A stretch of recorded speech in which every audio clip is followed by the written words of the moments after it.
সাল্লাম বললেন মুসলিম শরীফের মধ্যে, ইদা মাতাল ইনসানু ইনকাতান ওয়া আমালুহু ইল্লা মিন সালাসাতিন আও সাদকাতিন জারিয়া আও ওয়ালাদিন সালিহিন আও ইলমিন ইউনতাফাউ বিহি আও ওয়ালাদিন সালিহিন ইয়াদউ লাহু আও কামা কাল নবী সাল্লাল্লাহু আলাইহি ওয়াসাল্লাম বললেন, যখন মানুষ ইন্তেকাল করে চলে যায়, দুনিয়ার ছেড়ে চলে যায়, কবরের বুকে পৌঁছে যায়, মানুষ কবরে চলে গেলে কবরের মধ্যে নামাজ পড়ার ব্যবস্থা নেই, রোজা রাখার ব্যবস্থা নেই, হজ্জ যাকাত আদায় করার ব্যবস্থা নেই, মা বাবার সেবা করার ব্যবস্থা নেই, সাদকা ও দান খেরাত করার কোনো সুযোগ নেই।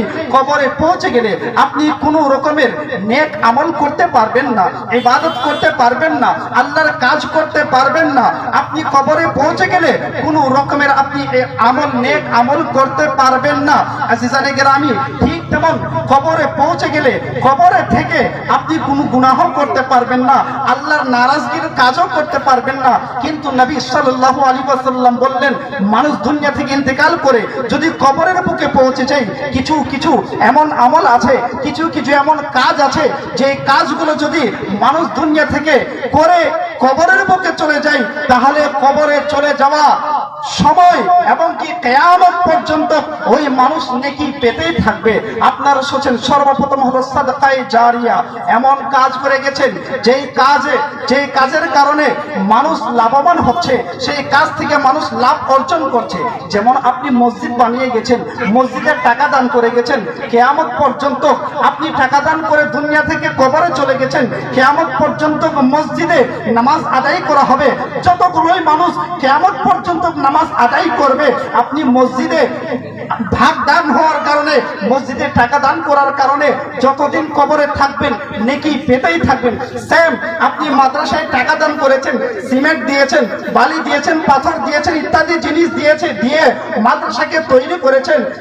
যদি আপনি মাদ্রাসায় বানিয়ে চলে যান, তাহলে কবরে চলে গেলেও মাদ্রাসা যতদিন কায়েম থাকবে, সেখানে দ্বীনের শিক্ষা অর্জন করা হবে, আপনি কবরে নেকি পেতেই থাকবেন। কিংবা আপনি আপনার মাদ্রাসাতে কোনো টাকা দান করেছেন বা বই দান করেছেন, সেই বই পড়ে মানুষ শিক্ষা অর্জন করবে, তার উপরে আমল করবে, আপনি কবরে নেকি পেতেই থাকবেন।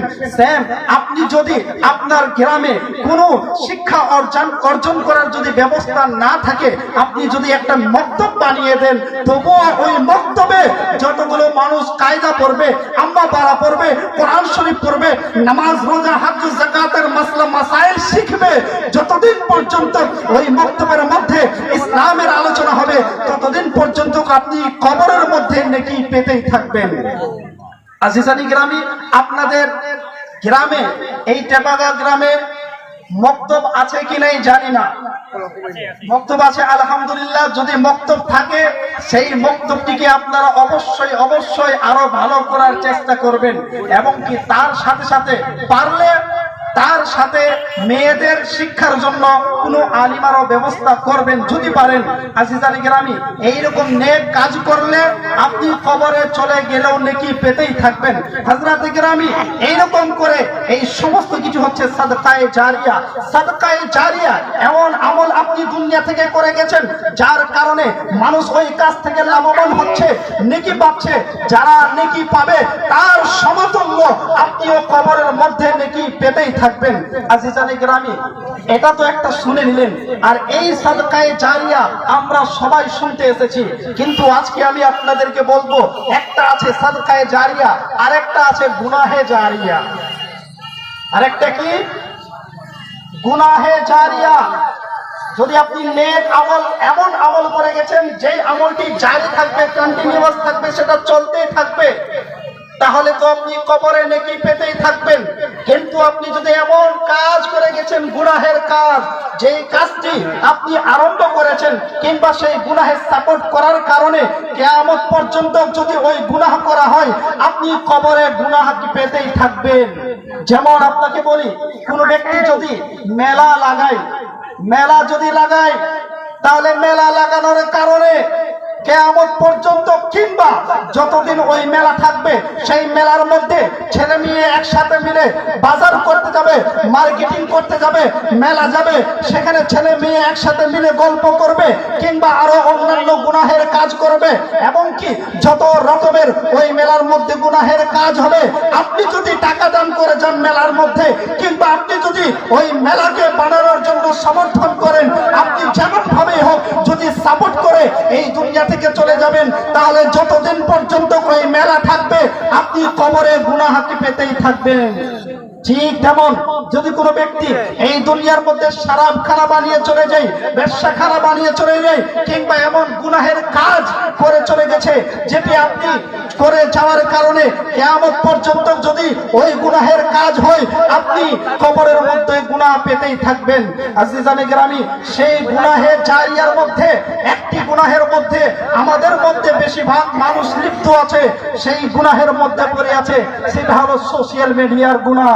আজিজানে গ্রামী, আজ আরেকটি গুনাহে জারিয়া কি? এমন গুনাহ যদি আমরা সেই গুনাহটি করে চলে যাই, তাহলে কবরে চলে গেলেও আমাদের গুনার মধ্যে বাড়তি হতেই থাকবে। হযরতে গ্রামী, আপনি যদি নামাজ ত্যাগ করবেন, নামাজ ছাড়বেন, আপনার গুনাহ হবে, অন্য কারো গুনাহ হবে না। আপনি শরাব পান করলে আপনার গুনাহ হবে, অন্য কারো গুনাহ হবে না। আপনি যদি জুয়া খেলবেন কিংবা সুদ খাবেন, একবার খাবেন, আপনার গুনাহ হবে, অন্য কারো গুনাহ হবে না। কিন্তু আজিজানে গ্রামী, কিছু এমন গুনাহ আছে যেই গুনাহগুলো আপনি যদি করে চলে যান, আপনার কারণে অন্য মানুষ যদি গুনাহ করে, আপনি কবরে সেই গুনাহ পেতেই থাকবেন। তার মধ্য থেকে একটি গুনাহ হলো সোশ্যাল মিডিয়ার গুনাহ। অর্থাৎ আজ আমাদের মধ্যে, মোবাইলের মধ্যে, ফেসবুকের মধ্যে এবং কি ইনস্টাগ্রাম, টুইটার ওয়াগাইরা, এই সোশ্যাল মিডিয়ার মধ্যে আমরা গুনাহ করে চলে যাই। আজিজানে গ্রামী, যেমন আপনাদের ফেসবুক অ্যাকাউন্ট আছে, আপনার ইনস্টাগ্রাম অ্যাকাউন্ট আছে, আপনার টিকটক অ্যাকাউন্ট আছে, সেই অ্যাকাউন্টগুলোতে, সেই পেজগুলোতে, সেই চ্যানেলগুলোতে আপনি যদি কোনো গান ছেড়ে চলে যান, আপনি যদি কোনো ভিডিও করে ছেড়ে চলে যান, যেই ভিডিওর কারণে আপনি দেখে গুনাহ করেছেন, এবং কি আপনি চলে যাওয়ার পর মানুষ আপনার ভিডিও দেখবে। কোনো মেয়ে যদি ভিডিও করে দুনিয়া থেকে ইন্তেকাল করে চলে যায়, ওই ভিডিও মানুষ দেখবে, এবং কি ওই ভিডিও মানুষ শেয়ার করবে, অন্যের কাছে পৌঁছাবে, পোস্ট করবে, অন্য মানুষ দেখবে। অর্থাৎ যেই রকমেরই হোক, আপনি যদি কোনো গান, বাজনা কিংবা ফিল্ম বা অন্য রকমের গুনাহের ভিডিও যদি আপনি আপনার ফেসবুক এবং ইনস্টাগ্রাম অন্যান্য জিনিসে যদি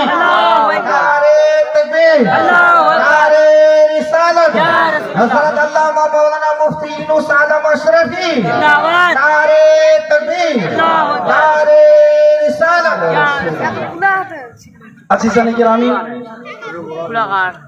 দুরূদ পড়ি। আল্লাহুম্মা সাল্লি আলা সাইয়্যিদিনা মাওলানা মুহাম্মদ ওয়া আলা আলি সাইয়্যিদিনা মাওলানা মুহাম্মদ সাল্লাল্লাহু তাআলা আলাইহি ওয়াসাল্লাম।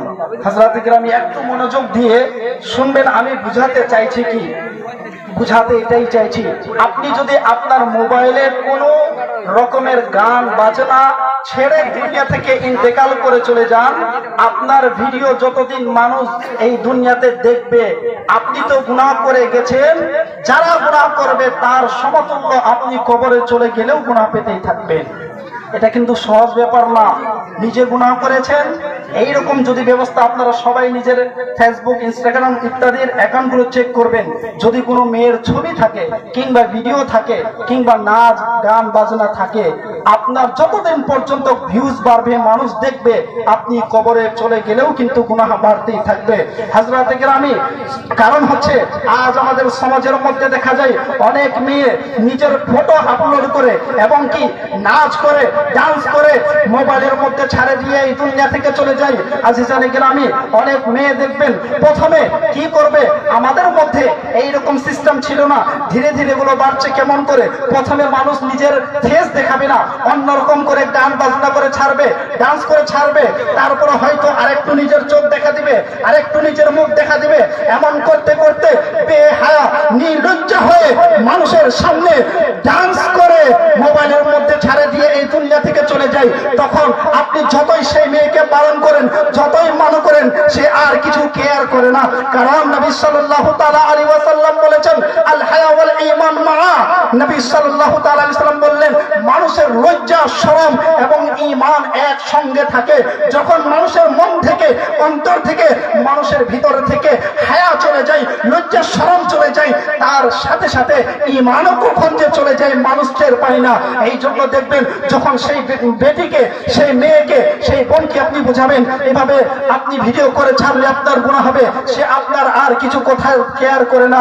আজিজানে কেরামি, এমন যদি আপনি কাজ করে থাকেন অতি তাড়াতাড়ি আপনি তওবা করে নিন। আজিজানে কেরামি, আল্লাহ রাব্বুল আলামিন মেয়েদের উপরে পর্দা ফরজ করেছে।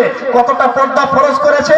ছেলেদের জন্য মসজিদে যাওয়া ওয়াজিব, মসজিদের সাথে জামাতের সাথে নামাজ পড়া ওয়াজিব। কিন্তু নবী সাল্লাল্লাহু তাআলা আলাইহি ওয়াসাল্লামের দুনিয়া থেকে চলে যাওয়ার পরে মা আয়েশা সিদ্দিকা রাদিয়াল্লাহু তাআলা আনহার কাছে এসে কিছু মহিলা বললেন, আম্মা আয়েশা, আমরা নারী নবীর পিছনে নামাজ পড়তে যেতে চাই, কিন্তু আমাদের স্বামীগণ নবীর পিছনে নামাজ পড়তে যেতে দেয় না। তখন হযরত আয়েশা সিদ্দিকা রাদিয়াল্লাহু তাআলা আনহা বললেন যে আজ তোমরা যেমন সাজসজ্জা করছো, এই কারণে নবী সাল্লাল্লাহু আলাইহি ওয়াসাল্লাম তোমাদেরকে বাধা দিয়েছেন।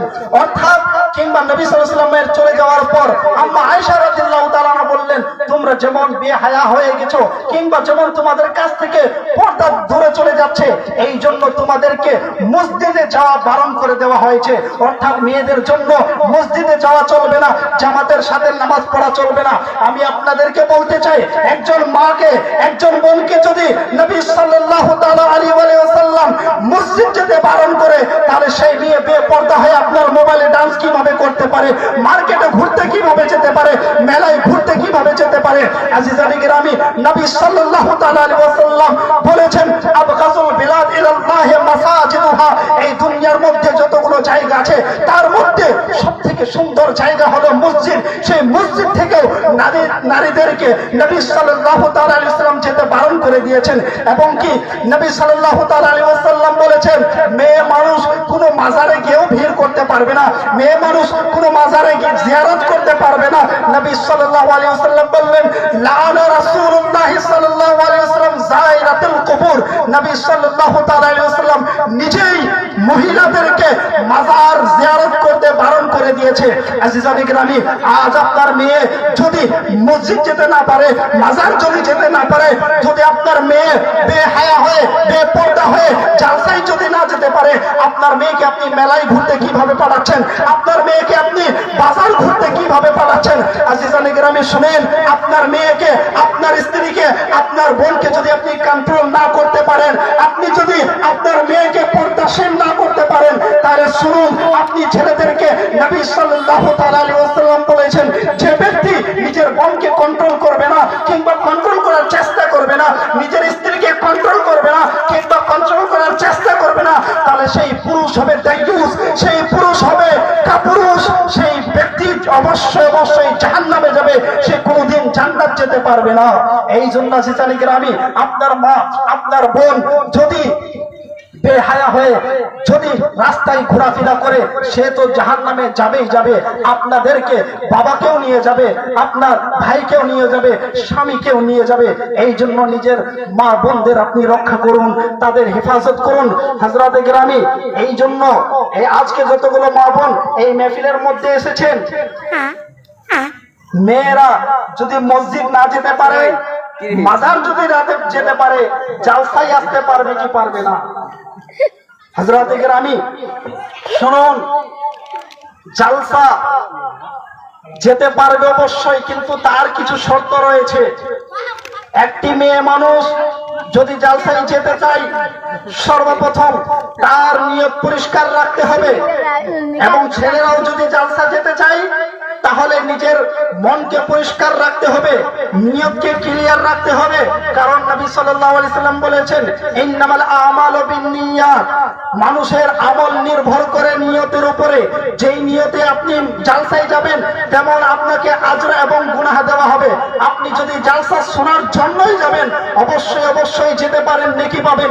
কিন্তু যদি অন্য কোনো রকমের উদ্দেশ্য থাকে, কারোর সাথে দেখা করা, কারোর সাথে কথা বলা, ওই মার্কেটিং করা, এমন উদ্দেশ্য নিয়ে চাইলে অবশ্যই আপনার নেকি থেকে গুনাহ বেশি হয়ে যাবে। মা বোনদের জন্য প্রথম শর্ত হলো নিয়ত যেন পরিষ্কার থাকে। দ্বিতীয় দ্বিতীয় শর্ত হলো বাড়ি থেকে বের হওয়ার পূর্বে যদি স্বামীওয়ালা হয়ে থাকে স্বামীর কাছে পারমিশন নিতে হবে। স্বামী যান আমি জালসা শুনতে যেতে চাই, আপনি পারমিশন দিচ্ছেন কি দিচ্ছেন না? স্বামী পারমিশন দিলে অবশ্যই জালসা শুনতে যেতে পারবে, কিন্তু স্বামী পারমিশন না দিলে বাড়ি থেকে বের হতে পারবে না। কোনো নারী যদি স্বামীওয়ালা না হয়ে থাকে তার বাবার কাছে পারমিশন নিতে হবে, তার বড় ভাইয়ের কাছে পারমিশন নিতে হবে। বিনা পারমিশন ছাড়া কাউকে না জানিয়ে কোনোদিন জালসায় যেতে পারবে না। আজিজানে গ্রামী, জানি না আজকে কত মা কত বোন নিজের স্বামীর কাছে পারমিশন নিয়েছে, কত বোন নিজের ভাইয়ের কাছে বাবার কাছে পারমিশন নিয়েছে।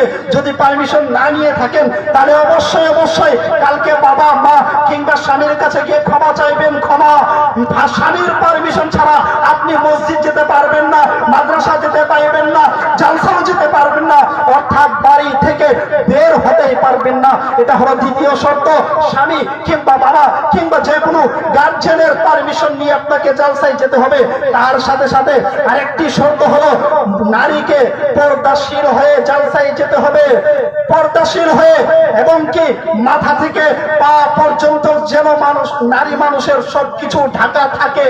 যদি কোন কারণে ফেস কিংবা নিজের হাতেরই এবং পায়ের তালু যদি খোলা থাকে তাহলে এটা পারমিসিবল, সেটাও যদি আপনি পর্দা করে রাখেন তবুও ভালো। এই কয়েকটি শর্ত যদি না পাওয়া যায়, নারী মানুষ বাড়ি থেকে যখনই বের হবে যতই কদম বাড়াবে তার কদমের সাথে সাথে নেকি থেকে গুনাহ বেশি লেখা হবে। আজিজানে গ্রামী, এই জন্য আমি আপনাদেরকে, ভাইদেরকে, বাবাদেরকে বলতে চাই, নারী মানুষকে কন্ট্রোল করেন, কন্ট্রোল। আজ নারী মানুষ, মেয়ে মানুষ দুনিয়াকে ধ্বংস করে দিয়েছে, দুনিয়াকে জাহান্নাম বানিয়ে দিয়েছে। অধিকাংশ ছেলেদেরকে জাহান্নামে নিয়ে যাওয়ার কাজ করছেন নারী মানুষ, অধিকাংশ যুবক ছেলেদেরকে জাহান্নামে নিয়ে যাওয়ার কাজ করছেন নারী মানুষ। আজিজানে গ্রামী, একটা কথা আমি বলে দিই, ছেলেরা কিন্তু জন্মগত যেটাকে বলে নির্লজ্জা কিংবা বেহায়া হয়, মানে তার ভিতরে অবশ্যই আড্ডাগিরি করা কিংবা মেয়ের পিছনে চলাফেরা করা, এটা তার মধ্যে অবশ্যই প্রথম থেকেই থাকে। অর্থাৎ ছেলে মানুষের ইচ্ছা চাইবে মেয়ে মানুষের পিছনে ঘুরে বেড়া, এটা ছেলে মানুষের, মানে অধিকাংশ, সবার কথা বলছি না, বেশিরভাগ ছেলের ফিতরতের মধ্যে এটা জিনিস আছে যে তারা মেয়ের পিছনে ভাগবে। এই জন্য মেয়েদেরকে আপনি যদি পর্দার মধ্যে করে নিন কিংবা বাড়ির মধ্যে রাখেন, ছেলেরা আর যাবে কোথায়? আজকে যদি মার্কেটে কোনো মেয়ে না থাকে, ছেলে মানুষ একাই আর কতক্ষণ থাকবে? থাকতে থাকতে বিরক্ত বোধ করে হয়তো জালসায় চলে আসবে, নয়তো বাড়ি পালিয়ে যাবে। এই জন্য নারী মানুষকে কন্ট্রোল করা একান্ত জরুরি আছে। আজিজানে গ্রামী, আমি মা বোনদেরকে বলতে চাই, হয়তো সময় বেশি হয়ে যাচ্ছে, শেষ কথা বলতে চাই, মা বোনদেরকে, আজ আপনার গার্জেন আছে বাবা, আপনার গার্জেন আছে মা, আপনার গার্জেন আছে ভাই, আপনার গার্জেন আছে বাড়ির যে কোনো গার্জেন আছে, কিন্তু আজকের গার্জেন বাবা ভাই মা নিজের সন্তানকে কিংবা নিজের মেয়েকে কোনোদিন জান্নাত যাওয়ার কথা বলে না। অবশ্যই বলে কলেজ যেতে হবে, ইউনিভার্সিটি যেতে হবে, অন্যান্য জায়গাতে যেতে হবে, কিন্তু মা বোন আর কোনো বাবা কোনোদিন নিজের সন্তানকে জান্নাতের রাস্তা দেখায় না। যদি জান্নাতের রাস্তা দেখাতো তাহলে নবী সাল্লাল্লাহু আলাইহি ওয়াসাল্লাম বলেছেন, তোমরা নিজের সন্তানকে 7 বছরের নামাজের শিক্ষা দাও, 7 বছরের নামাজের শিক্ষা দাও। আর 7 বছরের শিক্ষা দেওয়ার সাথে সাথে যখন তোমার সন্তানের, তোমার মেয়ের কিংবা ছেলের বয়স যদি 10 বছরের হয়ে যায় কিংবা সে যদি সাবালক বা সাবালিকা হয়ে যায়, তাকে মেরে নামাজ পড়াও। আজ আমরা কতজন বাবা, কতজন ভাই নিজের সন্তানকে, নিজের বোনকে নামাজের কথা বলেছি। এই জন্য ছোট্ট থেকে আমরা নামাজের শিক্ষা না দেওয়ার কারণে যখন আমরা 50 বছর, ছেলের বয়স যখন 25 বছর হয়ে গেছে, ছেলের বয়স যখন 30 বছর হয়ে গেছে, তখন বাবা ছেলেকে কি মারবে? ছেলে উল্টায় বাবাকে মারছে। তার কারণ কি? ছোট্ট থেকে আপনি নিজের সন্তানকে শিক্ষা দেননি। এই জন্য বাবা যদি নিজের সন্তানকে শাসন না করে, যদি নেকির আমলের কথা না বলে কিংবা তাদেরকে যদি কন্ট্রোল না করে, তাহলে বাবা যাবে জাহান্নামে, বড় ভাই যাবে জাহান্নামে, মা যাবে জাহান্নামে, গার্জেন যাবে জাহান্নামে। কারণ নবী সাল্লাল্লাহু আলাইহি ওয়াসাল্লাম বলেছেন, কুল্লুকুম মাসউলুন ওয়া কুল্লুকুম রাঈন ওয়া কুল্লুকুম মাসউলুন আন রাইয়াতিহি। তোমাদের মধ্যে প্রত্যেক ব্যক্তি হলো দায়িত্বশীল এবং তোমাদের দায়িত্বের ব্যাপারে কাল কিয়ামতের দিনে হিসাব নেওয়া হবে। তুমি নিজের দায়িত্ব পালন করেছো কি করনি? তুমি বাবা হয়ে একজন দায়িত্বশীল ব্যক্তি ছিলে, বাড়িকে তুমি শাসন করতে পেরেছো কি পারোনি? তুমি স্বামী হয়ে নিজের নারীকে, নিজের স্ত্রীকে শাসন করতে পেরেছো কি পারোনি? আপনাকে কিয়ামতের দিনে জিজ্ঞেস করা হবে। আপনি উত্তর না দিতে পারলে আপনি নিজের নেক আমলের কারণে হয়তো জান্নাত চলে যেতে পারেন, কিন্তু নিজের দায়িত্ব পালন না করার কারণে ফেরেশতা আপনাদেরকে জাহান্নামের মধ্যে ফেলে দিবে। এই জন্য আপনারা সবাই সচেতন হয়ে যান। মা বোনদেরকে বলতে চাই, যদি আপনাদের বাবা আপনাকে নেকির কথা বলছে না, তাদেরকে জাহান্নামে যেতে দিন। আপনার ভাই যদি নেকির কথা বলছেন না, আপনাকে শাসন করার, কন্ট্রোল করার কথা বলছেন না, চেষ্টা করছেন না, তাদেরকে জাহান্নামে যেতে দেন। কিন্তু আপনার নিজের একটা দায়িত্ব আছে, নিজেকে আপনাকে জান্নাতি বানাতে হবে, নিজেকে জাহান্নাম থেকে বাঁচাতে হবে। আল্লাহ রাব্বুল আলামিন আল কোরআনুল হাকিমের মধ্যে বলেছেন, কু আনফুসাকুম, সর্বপ্রথম তুমি নিজেকে বাঁচাও জাহান্নামের আগুন থেকে। সর্বপ্রথম নিজেকে বাঁচাও জাহান্নামের আগুন থেকে। আজিজানি কিরামি, এই জন্য মা বোনদের উদ্দেশ্যে বলতে চাই, নবী সাল্লাল্লাহু আলাইহি ওয়াসাল্লাম বলেছেন, যেই নারীর মধ্যে চারটি জিনিস থাকবে, সেই ব্যক্তিকে, সেই নারী ডাইরেক্টলি কাল কিয়ামতের দিনে জান্নাতের মধ্যে চলে যাবেন। নবী সাল্লাল্লাহু আলাইহি ওয়াসাল্লাম বললেন, মান সাল্লাত খামসাহা, যে নারী মানুষ 5 ওয়াক্তের নামাজ পড়বে, ওয়া সামাত শাহরাহা, এবং রমজান মাসের রোজা রাখবে, এবং নিজের স্বামীর ইতাআত করবে, ফরমাবরদারি করবে, স্বামীর কথা মতো চলবে, এবং তার সাথে সাথে নিজের ইজ্জতের হেফাজত করবে। বিশেষ করে যদি স্বামী বিদেশ চলে যায়, স্বামী যদি বাড়ি থেকে অন্য কোথাও চলে যায়, এই চারটি জিনিস যেই নারীর মধ্যে থাকবে, প্রথম হচ্ছে 5 ওয়াক্তের নামাজ পড়া, দ্বিতীয় হচ্ছে রমজান মাসের রোজা রাখা, তৃতীয় হচ্ছে স্বামীর সেবা করা, স্বামীর কথা অনুযায়ী চলা, চতুর্থ হচ্ছে নিজের ইজ্জতের হেফাজত করা, নিজেকে পর্দা করে রাখা। এই চারটি জিনিস যেই নারীর মধ্যে থাকবে, কাল কিয়ামতের দিনে সেই নারীকে বলা হবে, উদখুলিল জান্নাহ মিন আইয়ি আবওয়াবিন শি'তা। হে নারী মানুষ, যাও তুমি জান্নাতের মধ্যে প্রবেশ করে যাও। দেখো, তোমার জন্য জান্নাতের 8খানা দরজা খোলা রয়েছে। জান্নাতের 8খানা দরজার মধ্যে যেই দরজা তোমার পছন্দ হয়, তুমি জান্নাতের মধ্যে চলে যাও। তার পূর্বে এই চারটি জিনিস লাগবে, তার মধ্যে 5 ওয়াক্তের নামাজ, রমজান মাসের রোজা, স্বামীর ইতাআত এবং নিজের ইজ্জতের হেফাজত করা। আপনারা শুনেছেন, আজ নারীদেরকে যদি আমি জিজ্ঞেস করতে চাই, আপনারা মা ফাতেমাতুজ জাহরা রাদিয়াল্লাহু তাআলা আনহার সঙ্গে সঙ্গে তার খাদিম হয়ে, তার দাসী হয়ে আপনি জান্নাত যেতে চান কি চান না? অবশ্যই নারী মানুষ বলবে, সবারই অন্তর বলবে, হ্যাঁ হ্যাঁ, অবশ্যই আমি জান্নাত যেতে চাই। হযরতে ফাতেমাতুজ জাহরার খাদিমা হয়ে, তিনার দাসী হয়ে আমি জান্নাত যেতে চাই। কিন্তু আজিজানি কেরামি, যদি মা ফাতেমাতুজ জাহরার শাহজাদি হয়ে, কানিজ হয়ে, আপনি খাদিমা হয়ে যদি জান্নাত যেতে চান, তাহলে মা ফাতেমাতুজ জাহরা রাদিয়াল্লাহু তাআলা আনহার মতো আপনাকে জীবন কাটাতে হবে। মা ফাতেমাতুজ জাহরা রাদিয়াল্লাহু তাআলা আনহা দুনিয়ার মধ্যে কেমন পর্দা করেছিলেন? মা ফাতেমাতুজ জাহরা রাদিয়াল্লাহু তাআলা আনহা একখানা চুল আকাশের সূর্য পর্যন্ত দেখতে পাননি। আকাশের সূর্য মা ফাতেমাতুজ জাহরা রাদিয়াল্লাহু তাআলা আনহার একটা চুল দেখতে পাননি।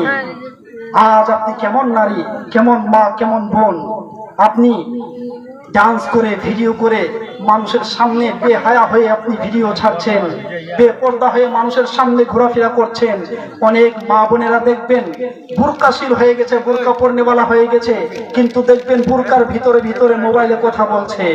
আজিজানি কেরামি, না, এমন নারী কোনোদিন বুরকা পরার যোগ্য হতে পারে না। হ্যাঁ, আপনি বুরকা পরেছেন, পর্দা করেছেন, খুব ভালো, কিন্তু সেটার হেফাজত করতে হবে। শুধু বাইরে থেকে জাহিরি অবস্থায় প্রকাশ্যভাবে পর্দাশীল হতে হবে না, নিজের অন্তরকেও পরিষ্কার করতে হবে। মা ফাতেমাতুজ জাহরা রাদিয়াল্লাহু তাআলা আনহার মতো যদি আপনি পর্দা করতে পারেন, কাল কিয়ামতের দিনে হাসরের ময়দানে, যে হাসরের ময়দানে কমবেশ 1,24,000 পয়গম্বর ওই হাসরের ময়দানে থাকবে, আমাদের নবী থাকবেন, আদম নবী থাকবেন, ঈসা নবী থাকবেন। হযরতে আদম থেকে আমাদের নবী পর্যন্ত সমস্ত আম্বিয়া কেরাম হাসরের ময়দানে থাকবেন, সমস্ত আউলিয়া কেরাম থাকবেন, খাজা পাক থাকবেন, বড়পুর আব্দুল কাদের জিলানী থাকবেন, অর্থাৎ সমস্ত আউলিয়া কেরাম হাসরের ময়দানে থাকবেন। এবং কি হযরতে আদম থেকে আজ পর্যন্ত যত মানুষ এসেছেন, কিয়ামত পর্যন্ত যত মানুষ আসবেন, কোটি কোটি আরব আরব খারব খারব মানুষ, সবাই যারা দুনিয়াতে এসেছি সবাইকে আল্লাহ রাব্বুল আলামিন কাল হাসরের ময়দানে দাঁড় করাবে। হাসরের ময়দানে দাঁড় করানোর পর যারা ছেলে মানুষ থাকবে এবং কি হাসরের ময়দানের সমস্ত ব্যক্তিকে আল্লাহ রাব্বুল আলামিন বলবেন, মা ফাতেমাতুজ জাহরার জান্নাতে যাওয়ার সময় হয়ে যাচ্ছে। বলুন সুবহানাল্লাহ। মা ফাতেমার জান্নাতে যাওয়ার সময় হয়ে যাচ্ছে। মা ফাতেমা জান্নাতে যাবেন কেমন করে? লাইনের যে স্পিডলি আছে, লাইনের কারেন্টের স্পিডলি থেকে বেশি স্পিডে মা ফাতেমাতুজ জাহরা জান্নাতের মধ্যে চলে যাবে। কত দ্রুত যাবেন স্পিডে? কারেন্ট থেকে বেশি স্পিডে জান্নাতের মধ্যে চলে যাবেন। এবং কেমন করে যাবেন? 70,000 ফেরেশতা মা ফাতেমাতুজ জাহরা রাদিয়াল্লাহু তাআলা আনহাকে ঘিরে রেখে জুলুস করে জান্নাতের মধ্যে নিয়ে যাবে। কেন? দুনিয়ার মধ্যে তিনি এমন ভাবে পর্দা করেছিলেন যে তিনি আর মাথার চুল আকাশ দেখতে পায়নি। তার কারণে আল্লাহ বলবে আজ হাসরের ময়দানে যেন মা ফাতেমাতুজ জাহরাকে কেউ দেখতে না পায়, এই জন্য 70,000 ফেরেশতা মা ফাতেমাতুজ জাহরাকে ঝুরমুট বানিয়ে ঘিরে রেখে জান্নাতের মধ্যে নিয়ে চলে যান। এত কিছু ব্যবস্থা রাখার পরেও মা ফাতেমাতুজ জাহরার সম্মানের জন্য আল্লাহ এলান করবে, আল্লাহর ফেরেশতা এলান করবে,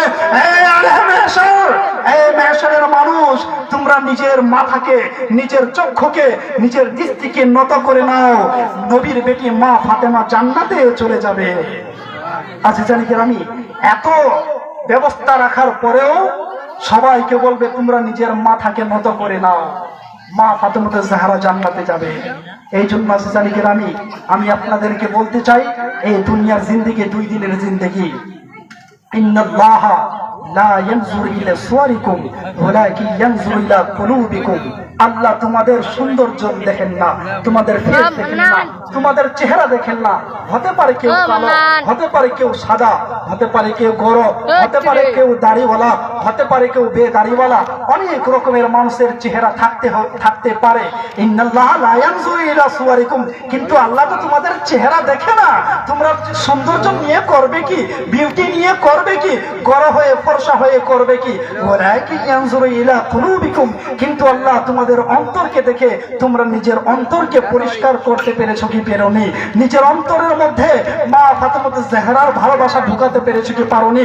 তোমাদের অন্তরের মধ্যে নবী সাল্লাল্লাহু আলাইহি ওয়াসাল্লামের প্রকৃতিতে ভালোবে, নবী সাল্লাল্লাহু আলাইহি ওয়াসাল্লামের কমপ্লিট ভাবে ভালোবাসা ঢুকাতে পেরেছো কি পারোনি? এই জন্য আমি অবশ্যই অবশ্যই আল্লাহ রাব্বুল আলামিন তোমাদের দিলের মধ্যে তাকায়, তোমাদের দিলের মধ্যে তাকায়। হযরতে কেরামি আমাদেরকে সবাইকে কাল হাসরের ময়দানে নবীকে মুখ দেখাতে হবে, নারীদেরকে মা ফাতেমাতুজ জাহরার সামনে যেতে হবে। কোন মুখ নিয়ে যাবেন তাদের কাছে? কি নেকি রেখেছেন দুনিয়াতে? নাই, কিছুই নিয়ে আছে। সুতরাং একটু সচেতন হন। আজকে আমরা যার উদ্দেশ্যে এখানে এসেছি, কবরবাসী, তারা জানি না কেমন ভাবে কবর শুয়ে আছেন। নবী সাল্লাল্লাহু আলাইহি সাল্লাম বলেছেন জুরুল কুবুরা ফাইন্নাহা তুযাক্কিরুল আখিরা, তোমরা কবর জিয়ারত করো, কারণ কবর জিয়ারত করলে আখিরাতের স্মরণ পড়বে। অনেক সময় আপনি গিয়েছেন, কখনো একাই গিয়ে মায়ের বা বাবার কবরের পাশে গিয়ে একটু 5 মিনিট চোখ বন্ধ করে একটু দেখবেন দুনিয়াতে কি কি আছে। 5 তলা বিল্ডিং করে নিয়েছেন, 20 বিঘা জমিন করে নিয়েছেন, কি থাকবে দুনিয়াতে? 5 মিনিট যদি কবরের পাশে গিয়ে চিন্তা করেন, সব কিছু ছেড়ে দিতে ইচ্ছা করবে। কোথায় আপনার সুদখোরি, কোথায় ঘুষখোরি, কোথায় মানুষের ডাকাতি করা, সব কিছু ভুলে যেতে ইচ্ছে করবে। জুরুল কুবুরা, যাও কবরে একটু দেখে আসো তাদের হাসর কেমন হচ্ছে, কবরের অবস্থা কেমন। নবী সাল্লাল্লাহু আলাইহি ওয়াসাল্লাম বলেছেন, ইন্নামা কাবরুল মুমিন হুফরুম মিন হুফারিন নার আও রাউযাতুন মিন রিয়াযিল জান্নাহ। মানুষের কবর হয়তো জান্নাতের বাগানের মধ্যে একটি বাগান হয়ে যায়, নয়তো জাহান্নামের গর্তের মধ্যে একটি গর্ত হয়ে যায়। দুনিয়ার আমল যদি ভালো থাকে, জান্নাত কবর আপনার জান্নাতের বাগান হয়ে যাবে, আর যদি গুনাহ বেশি হয়ে যায়, কবর আপনার জাহান্নামের গর্ত হয়ে যাবে। আল্লাহ রাব্বুল আলামিন আমাদেরকে আজকে এই আশাকে যেন কবুল করে এবং এখান থেকে কিছু শিক্ষা নিয়ে যাওয়ার জন্য তৌফিক দান করে, একটু সচেতন হওয়ার জন্য তৌফিক দান করে। বলার মধ্যে ভুল ত্রুটি হয়ে থাকলে আল্লাহর দরবারে তওবা করছি। আস্তাগফিরুল্লাহ রাব্বি মিন কুল্লি যামবিন ওয়া আতুবু ইলাইহি। আসসালামু আলাইকুম ওয়া রাহমাতুল্লাহি তাআলা ওয়া বারাকাতুহু। सुभान अल्लाह माशाअल्लाह, बहुत ही बेहतर अंदाज से खिताब कर रहे थे। अब मैं बिला पाखिर तभी शायर इस्लाम मदाए खैरुल अनाम अंदली बेगुल शबीर सादत